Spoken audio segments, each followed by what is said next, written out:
ನಮಸ್ಕಾರ ಮಿತ್ರರೇ, ನಾನು ನಿಮ್ಮ HR ಮಂಜುನಾಥ್. ಈ ದಿವಸ ನಾವು ನಂದೀಶ್ ಫಾರಂ ಬಗ್ಗನಾಡು ಹಳ್ಳಿ ಗ್ರಾಮ, JG ಹೋಬಳಿ, ಯಾವ ತಾಲೂಕಿದು ಇದು ಹಿರಿಯೂರು ತಾಲೂಕು, ಚಿತ್ರದುರ್ಗ ಜಿಲ್ಲೆ. ಈ ತೋಟದಲ್ಲಿದ್ದೀವಿ, ನಂದೀಶ್ ಫಾರ್ಮಲ್ಲಿದ್ದೀವಿ. ನೋಡಿ, ಬೆಳಗ್ಗೆಯಿಂದ ಇಷ್ಟು ಕೆಲಸ ಆಗಿದೆ. ತೆಂಗಿನ ಮರದ ಸುತ್ತ ಈ ರೀತಿ ಡ್ರಿಪ್ ಸರ್ಕಲ್ ಕ್ರಿಯೇಟ್ ಮಾಡಿದ್ದೀವಿ. ಮತ್ತು ಈ ಡ್ರಿಪ್ ಸರ್ಕಲ್ಗೆ ನಾವು EM1 ದ್ರಾವಣ, ಸೆಣಬು ಮತ್ತು ಡಯಂಚ ಬೀಜಗಳು ಮತ್ತು ಹಿಂಡಿ ದ್ರಾವಣ ಮೂರನ್ನು ಹಾಕಿ ಅದರ ಮೇಲೆ ಈ ರೀತಿ ಮುಚ್ಚಿಗೆ ಕೊಟ್ಟಿದ್ದೀವಿ. ಇದು ಡ್ರಿಪ್ ಸರ್ಕಲ್ ಆಗಿದೆ. ಮತ್ತು 4 ದಿಕ್ಕಿಗೆ 4 ಬಯೋ ಸೂಪರ್ 18 ಗುಳಿಗೆನೂ ಹಾಕಿದ್ದೀವಿ. ಮತ್ತು ನೋಡಿ, ಇಲ್ಲಿ 2 ತೆಂಗಿನ ಸಾಲಿನ ಮಧ್ಯೆ ಈ ಉತ್ತರ ದಕ್ಷಿಣವಾಗಿ ಅಡಿಕೆ ಸಾಲಿದೆ. ಒಂದೇ ಒಂದು ಸಾಲು ಅಡಿಕೆ ಹಾಕಿದೆ. ಈ ಅಡಿಕೆ ಗಿಡಗಳಿಗೂ ಸಹ ನಾವು ಈ ರೀತಿ ಡ್ರಿಪ್ ಸರ್ಕಲ್ ಮಾಡಿ 2 ಸೂಪರ್ 18 ಗುಳಿಗೆ, ಹಿಂಡಿ ದ್ರಾವಣ, EM ದ್ರಾವಣ ಮತ್ತು ಸೆಣಬು ಡಯಂಚ ಬೀಜ ಮತ್ತು ಮುಚ್ಚಿಗೆ ಇಷ್ಟನ್ನು ಮಾಡಿ ಬಂದಿದೆ. ಈಗ ಮಾಡೋಕ್ಕೆ ಶುರು ಮಾಡಿದ್ದೀವಿ. ಈಗ ಇದಕ್ಕೆ ಹನಿ ನೀರಾವರಿ ಪದ್ಧತಿಯಲ್ಲಿ ನಮ್ಮ ಕೃಷಿಕರಾದಂಥ ಸಂಗಮ ದೇವಸರು ಇದುವರೆಗೂ ಮ್ಯಾನೇಜ್ ಮಾಡಿದ್ದಾರೆ. ಇದು ಸುಮಾರು 12 ಎಕರೆ ಇರೋ ವಿಸ್ತೀರ್ಣ. ಸಾಕಷ್ಟು ತೆಂಗು ಮತ್ತು ಅಡಿಕೆಗಳು ಮತ್ತು ಬಾಳೆ ಸಮೇತ ಹಾಕಿದ್ದಾರೆ. ಇದು ನಾವು ಹಂತ ಹಂತವಾಗಿ ನಾವು ಇವಾಗ ಇದನ್ನು ಸೂಕ್ಷ್ಮ ನೀರಾವರಿ ವಿಂಕ್ಲರ್ ಸಿಸ್ಟಮ್ಗೆ ಕನ್ವರ್ಟ್ ಮಾಡುವಂಥ ಒಂದು ಉದ್ದೇಶವೂ ಇದೆ. ನಾಳೆಯಿಂದ ವಿಂಕ್ಲರ್ ಕೆಲಸ ಶುರುವಾಗುತ್ತೆ.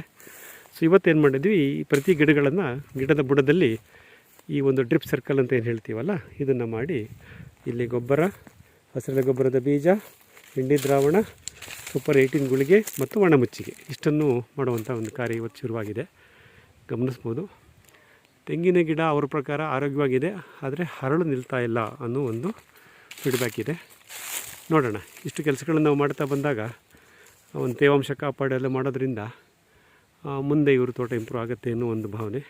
ಅದೇ ರೀತಿ ಪ್ರತಿ ಅಡಿಕೆ ಗಿಡದ ಉತ್ತರ ಮತ್ತು ದಕ್ಷಿಣ ದಿಕ್ಕಿಗೆ ಗ್ಲಿರಿಸೀಡಿಯಾ ಮತ್ತು ನುಗ್ಗೆ ಅವೆರಡನ್ನು ಹಾಕುವ ಒಂದು ಯೋಜನೆಯಲ್ಲಿ ಬೀಜಗಳು ತಂದು ಅದನ್ನು ಈಗ ನರ್ಸರಿ ಮಾಡೋದು, ನೇರವಾಗಿ ಬೀಜ ಬಿತ್ತನೆ ಮಾಡೋದು ಪ್ರಾರಂಭ ಮಾಡ್ತಾರೆ.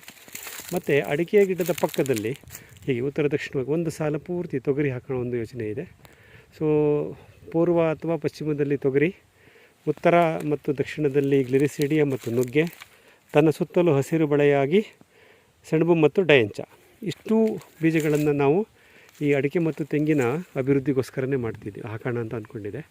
ಇದಿಷ್ಟು ಹಾಕಿದಾಗ ಇವರಿಗೆ ಹಸಿರೆಲೆ ಗೊಬ್ಬರ ಇಲ್ಲೇ ಸಾಕಷ್ಟು ಉತ್ಪತ್ತಿ ಆಗುತ್ತೆ ಮತ್ತು ನೀರಾವರಿ ವ್ಯವಸ್ಥೆ ವಿಂಕ್ಲರ್ ಸಿಸ್ಟಮ್ ಬರುತ್ತೆ ಮತ್ತು ಹಿಂಡಿ ದ್ರಾವಣವನ್ನು ತಿಂಗಳಿಗೆ ಒಂದು ಸತಿ ಮಾಡಿ ಹಾಕ್ತಾರೆ.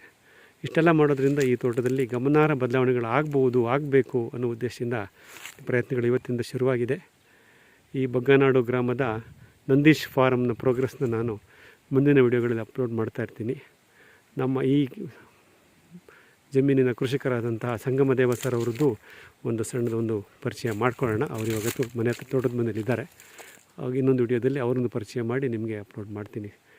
ಮಿತ್ರರೇ, ಹೀಗೆ ನೋಡಿ, ನಾವು ಅಡಿಕೆ ಮತ್ತು ತೆಂಗಿನ ತೋಟವನ್ನು ಈ ರೀತಿ ನಿರ್ವಹಣೆ ಮಾಡೋದನ್ನು ಮಾಡಿಕೊಂಡ್ರೆ ನಾವು ಸುಲಭವಾಗಿ ಒಳಸುರಿಗಳನ್ನು ಕಮ್ಮಿ ಮಾಡಿ ನಾವು ನಮ್ಮ ಗಿಡ ತೋಟವನ್ನು ನಿರ್ವಹಣೆ ಮಾಡ್ಬೋದು ಅನ್ನೋ ಒಂದು ಅನುಭವ ಇಲ್ಲಿ ಮತ್ತೆ ನಮ್ಮದು ಬೆಳೀತಾ ಹೋಗುತ್ತೆ.